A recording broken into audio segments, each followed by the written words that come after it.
আলেম বিদ্বেষীরা, আপনাকে কি একটু লজ্জাও নাই? যে আলেম আপনার আজান দিল ওই আলেমের বিরোধিতা করেন? যে আলেম আপনার মায়ের জানাজা পড়াইলো, যে আলেম আপনার বাবার জানাজা পড়াইলো, যে আলেম আপনার নানির জানাজা পড়াইলো, যে আলেম আপনার নানার জানাজা পড়াইলো, যে আলেম আপনার প্রতিবেশীর জানাজা পড়ায়, যে আলেমের পিছনে আমি জুমার নামাজ পড়ি, যে আলেমের পিছনে আমি শবে বরাতের নামাজ পড়ি, যে আলেমের পিছনে আমি শবে কদরের নামাজ পড়ি, যে আলেমের পিছনে আমি লাইলাতুল কদরের নামাজ পড়ি, যে আলেমের পিছনে আমি ঈদের নামাজ পড়ি, সেই আলেমের বিরোধিতা করতে কি আপনার কি বিবেকে একটু বাধা দেয় না? আপনার সমাজ আপনি শান্তি পাবেন? ইয়াবার বাবা ক্রয় করে শান্তি আনতে চান? আলেমের বিরোধিতা করে হক্কানি আলেমকে সমাজ থেকে বাহির করে দিয়ে আপনি আলেমের বিরোধিতা করে ওনাকে সমাজ থেকে বাহির করে দিয়ে সমাজে শান্তি আর সুশৃঙ্খলতা ফিরে পেতে চান? কখনোই সম্ভব না, কশ্চিৎ কালেও সেটা সম্ভব না। যদি সম্ভব হতো তাহলে নমরুদ জিতত, যদি সম্ভব হতো তাহলে ফেরাউন জিতত, যদি সম্ভব হতো তাহলে আবু জাহেল, উতবা, শাইবা, সমস্ত ইহুদি, সমস্ত বেঈমানের এক একটা গাদ্দাররা জিতে যেত। কেউ কিন্তু জিততে পারে নাই।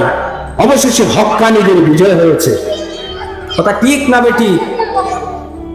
আলহামদুলিল্লাহ আলহামদুলিল্লাহি ওয়া কাফা ওয়া সালামুন আলা ইবাদিহিল্লাযীনা ইসতাফা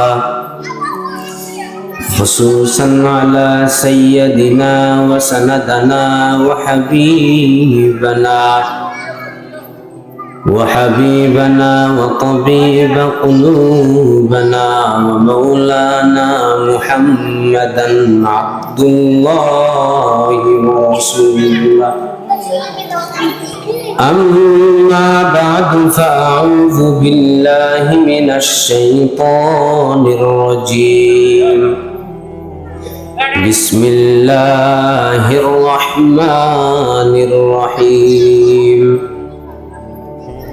إنما يخشى الله من عباده العلماء قال رسول الله صلى الله عليه وسلم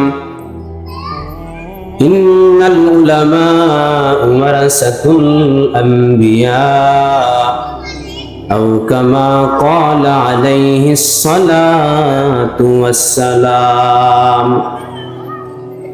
سبحانك لا علم لنا إلا ما علمتنا إنك أنت العليم الحكيم दुर्फशानों ने तेरे कतरों को दरिया कर दिया, दिल को रोशन कर दिया, आँखों को बीना कर दिया।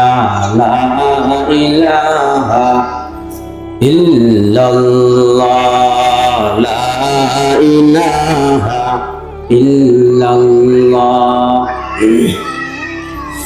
यादों में तेरी सबको भुला दो, कोई ना मुझे को यादों रही, सब खुशियों को आग लगा दो, खाना दिल आबाद रहेगा। अब तो रहे बस ताज में आकर विर्द ज़ुबा आई मेरे इलाह, विर्द ज़ुबा आई मेरे इलाह। ला इलाहा इल्लल्लाह, ला इलाहा इल्लल्लाह, ला इलाहा इल्लल्लाहु मुहम्मदुर रसूलुल्लाह सल्लल्लाहु अलैहि वसल्लम, सल्लल्लाहु अलैहि वसल्लम, सल्लल्लाहु अलैहि वसल्लम।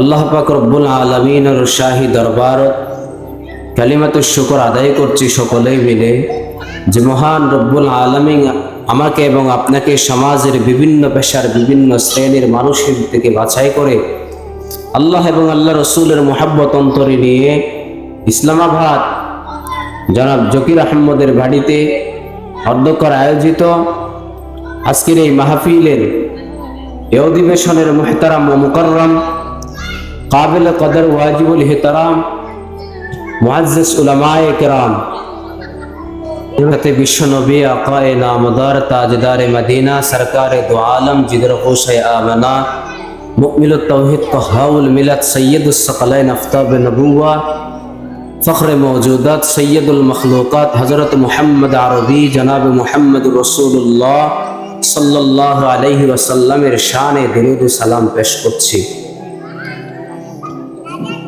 অল্প সময়ের মধ্যে দীর্ঘক্ষণ সময় নষ্ট না করে অল্প সময়ের মধ্যে দুই একটি কথা বলবো যেগুলো যুগ উপযোগী।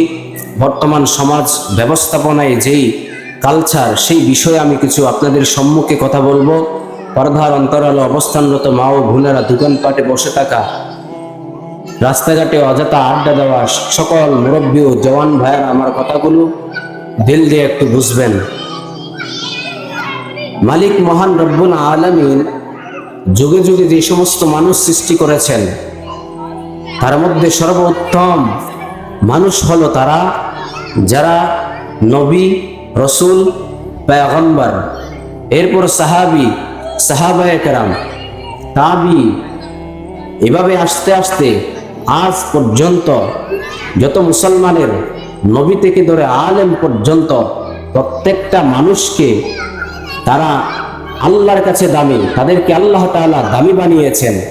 দামি বানিয়েছেন এই কারণে নবী তো চলে যাবে, নবীর নবুয়তের দায়িত্ব কাদের উপর তুলে দিবে, সেই একজনকে লাগবে যার কাদের উপর তুলে দেওয়া হবে। আল্লাহ তাআলা তার কথাই বলেন, ওনাদের কথাই আল্লাহ তাআলা বলতেছেন, আর বলেন জাহেল তো বিহুতে नहीं आलम के बराबर कुरान में हल यस्तक मौला ने कहा है मजलिस किताबों की गो मकफूल महल में हर गोशे दुनिया में सफर उसको रहा है। মুসলমান ভাইরা আমার কথাগুলো দিল দিয়ে বুঝবেন। এই অঞ্চলে আছে কি জানি না, এমন কিছু অঞ্চল আছে যে অঞ্চলের মধ্যে আলেমের সাথে বেয়াদবি হয় না।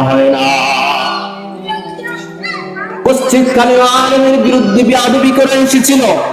ফেসিবাদীর সমস্ত ষড়যন্ত্রের বিরুদ্ধে যখন নাকি আলেমরা কথা বলেছিল, আলেমের দাড়ির মধ্যে জুতা লাগাইছিল। কথা বলেন ঠিক না বেঠিক? সমস্ত আলেমকে সম্মানহানি করার জন্য অনেক ষড়যন্ত্র চলেছিল, কিন্তু আল্লাহর একজন আলেমের সম্মান কেউ কমাইতে পারে নাই। ওরে ইসলামাবাদের মুসলমান, যে সমস্ত ব্যক্তিরা শোনো, একজন হক্কানি রব্বানি আল্লাহর আলেমের বিরুদ্ধে ফেসবুকে কিংবা দোকানে পাটে রাস্তাঘাটে অযথা সময়ের মধ্যে একজন আলেমের বিরোধিতা করো, শোনো, ফতোয়া আলমগীরের মধ্যে স্পষ্টভাবে ফতোয়া লিখেন। ফতোয়া আলমগীরের মধ্যে স্পষ্ট ফতোয়া আছে, যেই ব্যক্তি আলেমের বিরোধিতা করবে, ফতোয়া আলমগীরের স্পষ্ট ফতোয়া, মৃত্যু সজ্জায় তার জবান থেকে কালিমা বাহির হবে কিনা সেটা নিয়ে অনেক সন্দেহ আছে। তাহলে মুফাসসিরিনে কেরাম একথাই স্পষ্টভাবে জানিয়ে দিয়েছেন, কোন আলেমের বিরুদ্ধে কথা বলার আগে একটু হলে বিবেককে একটু নাড়া দিয়ে দেখো, সেই আলেম হক্কানি, সেই আলেম রব্বানি, সেই আলেমের জবান থেকে আল্লাহর কোরআন শুদ্ধ সহি শুদ্ধভাবে বাহির হয়, সেই আলেমের বিরোধিতা যদি তুমি করো, তাহলে মনে রেখো, ওয়ামতাজুল ইয়াউমা আইয়ুহাল মুজরিমুন, সেদিন আল্লাহ যখন বলবে কিয়ামতের ময়দানে, এই ধর্ম অপরাধীরা, এই আলেম বিদ্বেষীরা, যারা আলেমের সাথে বেয়াদবি করেছো, আসো আজকে খেলো, আজকে ফেসবুকে স্ট্যাটাস দাও, আসো যাও যাও জাহান্নামের গর্তে গিয়ে আলেমের বিরোধিতা কর। সহজ কিন্তু আলেমের বিরোধিতা করা, কিন্তু আলেম হওয়া সহজ নয়। যেই এলাকায় একজন আলেমের বিরুদ্ধে ষড়যন্ত্র হবে, সে আলেম হক্কানি রব্বানি একজন আল্লাহর বান্দা আলেম, যদি উনার বিরুদ্ধে কেউ ষড়যন্ত্রের পায়তারা চালায়, মনে রাখবেন ওই এলাকার মধ্যে খোদার গজব আসতে আর বেশি দেরি হবে না।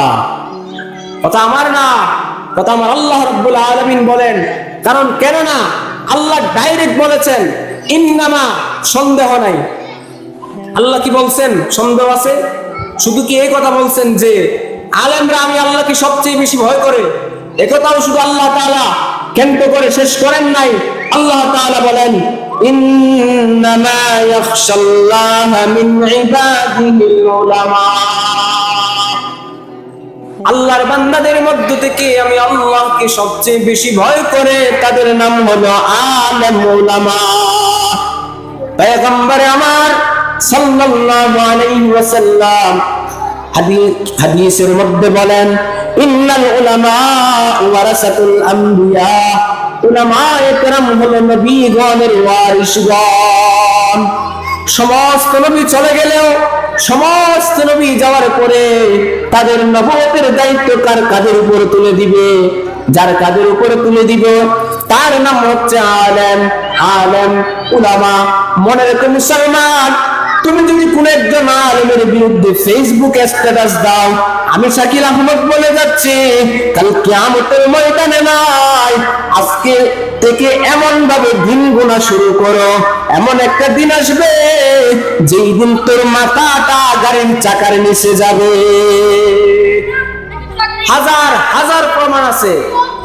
আলেমের সাথে বিয়াদবি করবেন, যুবক বয়সে অ্যাক্সিডেন্ট করে মরবেন। কথা আমার না, সমস্ত মুফাসসিরিনে কেরামের। আলেমের বিরুদ্ধে ষড়যন্ত্র করা অতই সহজ না যতটা আপনি ভাবেন। উনি কিন্তু চাইলে আপনার মতো পারত কক্সেস বাজারের বারবিস মার্কেট, কক্সেস বাজারের বাজারঘাটা, এক একটা বিভিন্ন শপিং মহল দিয়ে তিনিও চাইলে ব্যবসা করতে পারতেন, কিন্তু তিনি সেটা না করে কেন মাদ্রাসার পিছে লেগে আছে, মাদ্রাসার মধ্যেই থেকে যাচ্ছে। এত ষড়যন্ত্র করার পরেও কেন তিনি বাহির হচ্ছে না? আল্লাহ বলে ও আমার বান্দা, ও আমার আলেম, আমি আল্লাহ তোমাকে নবুয়তের দায়িত্ব তুলে দিয়েছি। তুমি যদি মাদ্রাসা ছেড়ে তুমি যদি সেই শপিং মহলে যাও, তাহলে মনে রেখো মাদ্রাসা আমি আল্লাহ চালাবো ঠিকই, কিন্তু ও বান্দা, তোমাকে তো আমি আল্লাহ হক্কানি রব্বানি হিসাবে কবুল করেছি। তুমি কেমনে যাবা শপিং মহলে?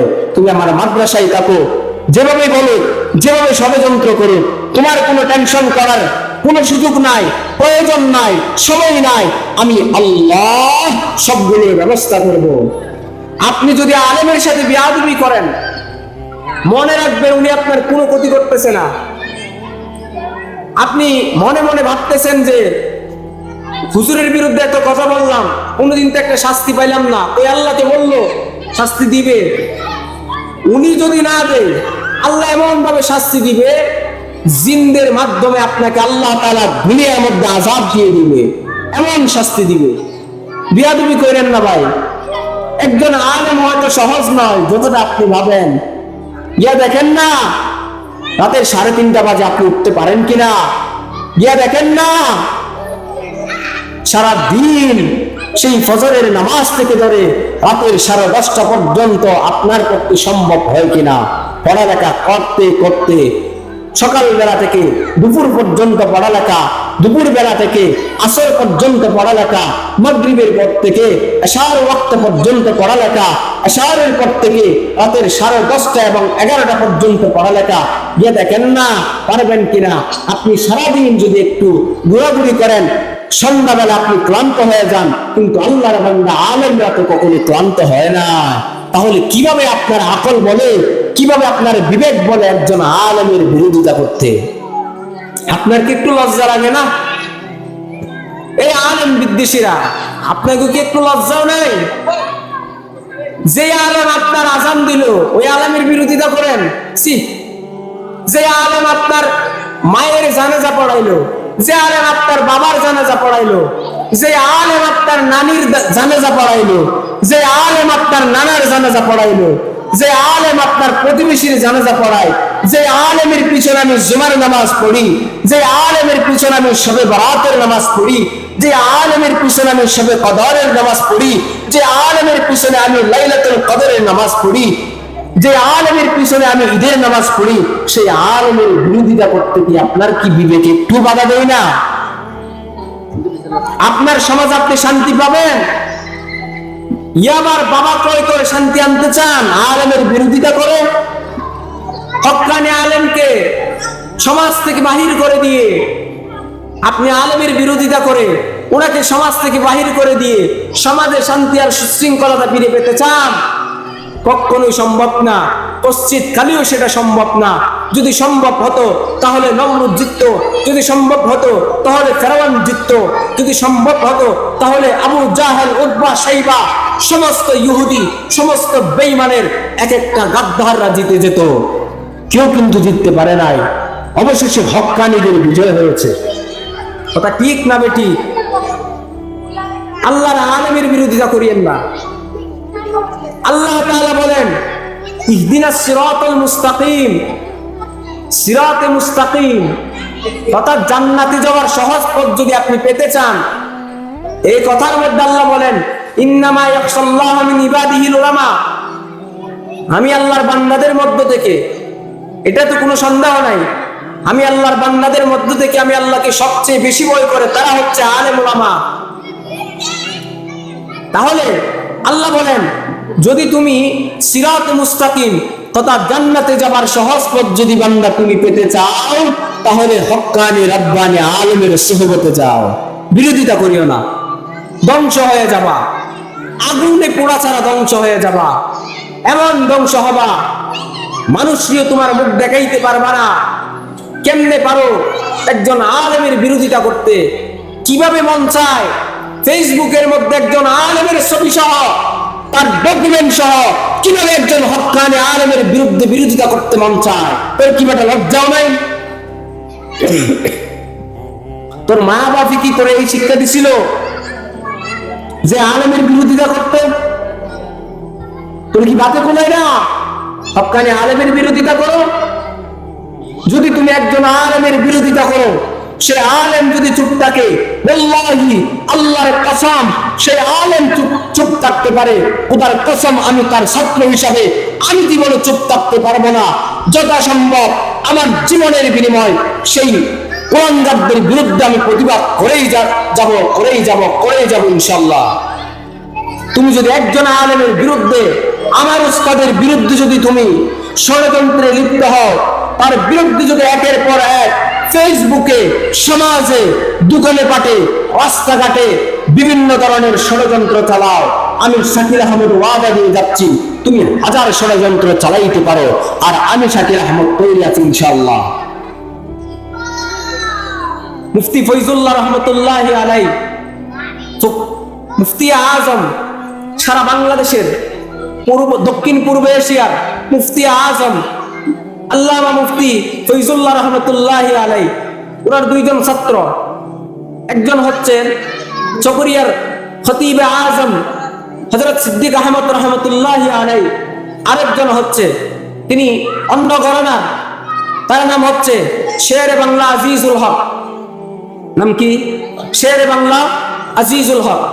শেরে বাংলা আজিজুল হক উনি বিভিন্ন সময় মুফতি ফয়জুল্লাহ রহমতুল্লাহি আলাইহির কাছ থেকে বিভিন্ন ধরনের অযৌক্তিক কিছু প্রশ্ন রাখতো। এমন প্রশ্ন রাখতো যেগুলোর উত্তর পাওয়া খুব সহজ ছিল না, যদিও তিনি জানতেন, কিন্তু এমন ভাবে প্রশ্ন করত যে হুজুরকে যদি আমি একটু নিচে নামাইতে পারি। তখন খতিবে আজম সিদ্দিক আহমদ রহমতুল্লাহি আলাইহি তিনি বলেন, এই শেরে বাংলা আজিজুল হক, তোমার থেকে যদি সাহস থাকে, এত কিতাবের এলম থাকে, আমার উস্তাদ লাগবে না, আমি সিদ্দিক আহমদ থেকে জিজ্ঞেস করো কি প্রয়োজন তোমার, কোন প্রশ্নের প্রয়োজন, কোন উত্তরের প্রয়োজন। আমি সিদ্দিক আহমদ থাকতে আমার উস্তাদের প্রয়োজন হবে না। তোমার সারা দুনিয়া ব্যাপী যত কিতাব আছে সমস্ত কিতাব নিয়ে আসো, আমি সিদ্দিক আহমদ তৈরি আছি ইনশাআল্লাহ। ঠিক তেমনি ভাবে আমার উস্তাদের বিরুদ্ধে যদি আপনি ষড়যন্ত্র করেন, আমার উস্তাদকে লাগবে না, আসেন আমার সাথে বসেন, আপনার কি ধরনের এলম, কোন যোগ্যতায় আপনি আলেমের বিরোধিতা করেন, আমি একটু দেখতে চাই। সুতরাং সবাইকে বলবো, সতর্ক থাকুন, আলেমের বিরোধিতা করিয়েন না। আলেমের বিরোধিতা করছিল অনেকেই, কিন্তু কেউ টিকতে পারে নাই। ফেসিবাদী শাসক গোষ্ঠী তারাও আলেমের বিরোধিতা করতে করতে, আলেমদের গায়ে রক্ত জড়াইতে জড়াইতে এক সময় তারাও এই দেশ থেকে পলায়ন করতে যেমন বাধ্য হয়েছে, এমন একটা সময় আসবে যেদিন আপনার মুখোশ উন্মোচন হয়ে যাবে। তখন আপনি সমাজে, রাষ্ট্রে, আপনার ঘরে, পরিবারে কোথাও আপনি আপনার চেহারা দেখাইতে পারবেন না। আলেমের বিরুদ্ধে ষড়যন্ত্র করা অত সহজ নয় যতটা আপনি ভাবেন। আলেমের বিরুদ্ধে ষড়যন্ত্র করা অতটাই সহজ নয় যতটা আপনি ভাবেন। চিন্তা করেন, আপনার ঘরে পর্দা নাই, আপনার ঘরে নামাজ নাই, আপনার মুখের মধ্যে দাড়ি নাই, মাথার মধ্যে টুপি নাই, মনে কোনো সুন্নতি লিবাস নাই, আর বেটা তুই কিভাবে আলেমের বিরোধিতা করো? আলেমের বিরোধিতা করলে তো আলেম করবে, তুই কে? হ্যাঁ, একজন মানুষের ভুল থাকতে পারে, সেই ভুলের কারণে যদি তার বিরুদ্ধে তুমি ফেসবুকে, সমাজে, রাষ্ট্রে এভাবে যদি তুমি ছড়াই দাও, তার বিরুদ্ধে ষড়যন্ত্র করো, তাহলে এটা বোঝা যাবে তুমি সরাসরি ওনার ভুল নিয়ে কথা বলতেছো না, একান্তভাবে তুমি সেই আলেমের বিরুদ্ধে ষড়যন্ত্র করতেছো। যেমন ভাবে তার সম্মান কমানো যায়, আমিও বলতেছি, তুমি যদি তোমার সাহস থাকে সামনে বসে মিটমাট করো, আর না হয় তুমি দেখা দাও, আমরাও তৈরি আছি। সুতরাং কাউকে ট্র্যাক দিতে কিংবা কাউকে হুমকি দিতে এখানে আসি নাই। শুধু একটা কথা বলতে চাই, রিকোয়েস্ট করতেছি, আবদার করতেছি, যেই ফেসবুক থেকে আপনি স্ট্যাটাস দিয়েছেন আমার হযরতের বিরুদ্ধে, উস্তাদের বিরুদ্ধে, অতি অবিলম্বে আপনি সেই ফেসবুকের স্ট্যাটাস সহ সবকিছু ডিলিট করবেন এবং সেই আলেমের কাছে গিয়ে একান্তভাবে আপনি ক্ষমা চাইবেন। আর না হয় কার মুখোশ কিভাবে উন্মোচন করতে হয়, যদিও বা দেশের ইউনিভার্সিটি পড়ুয়া ছাত্ররা ভালো জানে, সায়েন্স পড়ুয়া ছাত্ররা ভালো জানে, তার চেয়ে কিন্তু ভালো জানে এই বর্তমান যুগের কওমি সন্তানেরা। আমরাও জানি কার মুখোশ কিভাবে উন্মোচন করতে হয়। তাহলে সুতরাং সাবধান মুসলমান ভাইয়েরা আমার, এই পয়েন্টে এবার শেষ করি আমি। তাহলে আরেকটি পয়েন্ট হচ্ছে, আমি বর্তমান সমাজের কিছু ব্যবস্থাপনা নিয়ে কথা বলি। আমি কোনো বড় কোনো বক্তাও নই, আমি এই অঞ্চলের একজন সন্তান, আপনাদের এলাকার একজন সন্তান। আমাকে ঢাকা থেকে, চট্টগ্রাম থেকে, বিভিন্ন অঞ্চল থেকে আমাকে ভাড়া করে আনা হয় নাই। আমি আপনাদের সন্তান হিসাবে নিজের থেকে কয়েকটি কথা বলার জন্য আপনাদের সামনে উপস্থিত হয়েছি। সুতরাং বলতে চাই, আমাদের সমাজে পর্দা জিনিসটা নাই, আছে নাই? মা বোনেরা পর্দা করে না, আবার পুরুষও মনে করে তার পর্দা লাগে না, পুরুষও মনে করে তার পর্দার প্রয়োজন নাই। পর্দা করবে মহিলারা, তো মহিলারা পর্দা কি করে? ওই ঘরের মধ্যে পর্দা আছে না, প্রত্যেকে দুবাই থেকে, সৌদি থেকে, বিভিন্ন রাষ্ট্র থেকে আমরা পর্দা ক্রয় করে আনছি। ওই পর্দাগুলা দরজার মধ্যে লাগাই দিছি, জানালার মধ্যে দিয়া দিছি। ওগুলা করলেই তো পর্দা হয়ে যায় না, এগুলো করলে পর্দা হয় না। তাহলে পর্দা কি? ওগুলা কি বলে যে নেকাব, হিজাব, হাত মৌজা, পা মৌজা, বুরকা, এগুলো পড়লে কি পর্দা হয়ে যায়? কই তাও না। তাহলে পর্দা বলে সর্বপ্রথম যার কলবে আল্লাহর ভয় থাকবে তার ভিতরেই পর্দা আছে। কথা কোন ঠিক কিনা? এরে ইসলামাবাদের মুসলমান, ভালো করে বুঝেন, পর্দা করা ফরজ মহিলার জন্য, পর্দা করা ফরজ পুরুষের জন্য, পর্দা করা ফরজ মহিলার জন্য, পর্দা করা ফরজ পুরুষের জন্য।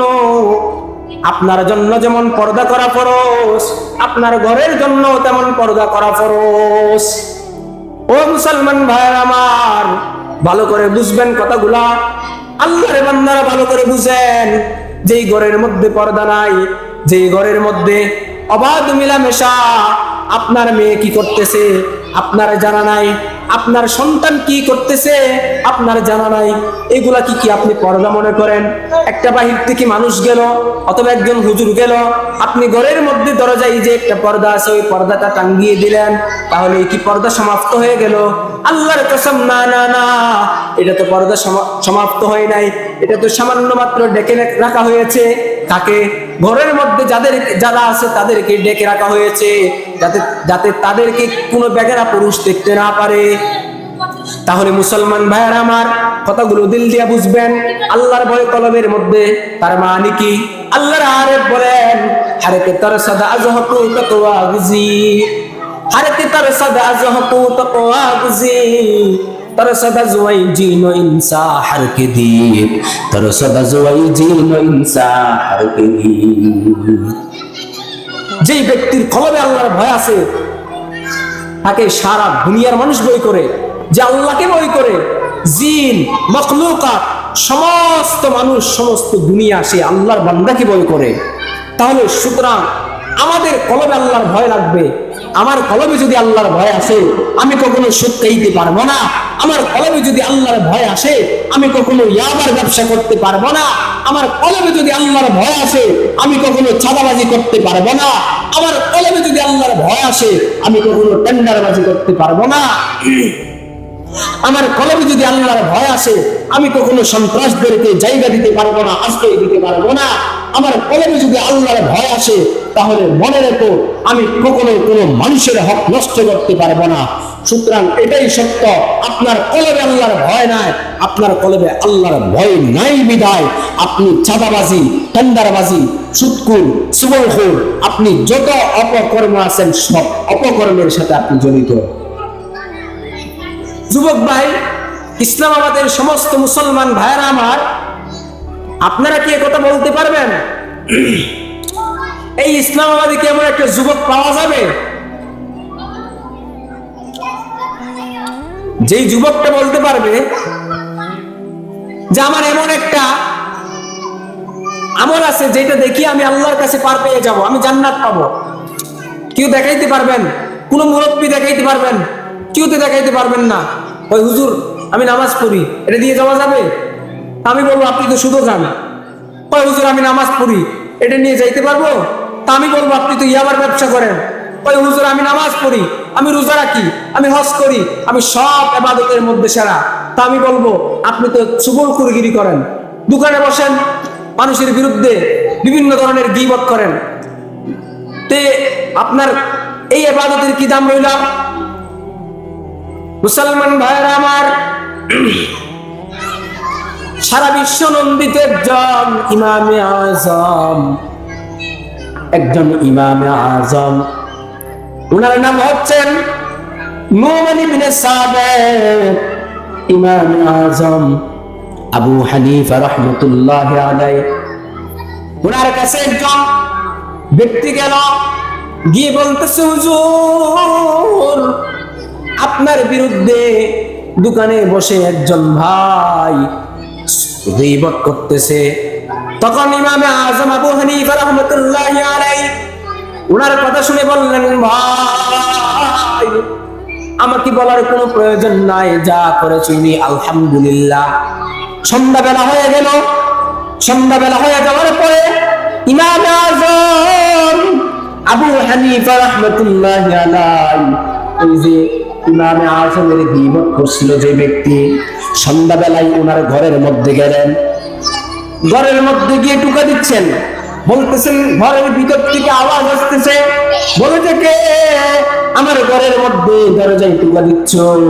তখন ইমামে আজম আবু হানিফা বলেন, আমার নাম নুমান, আমার নাম নুমান ইবনে সাবিত, আমি নুমানের সন্তান সাবিত।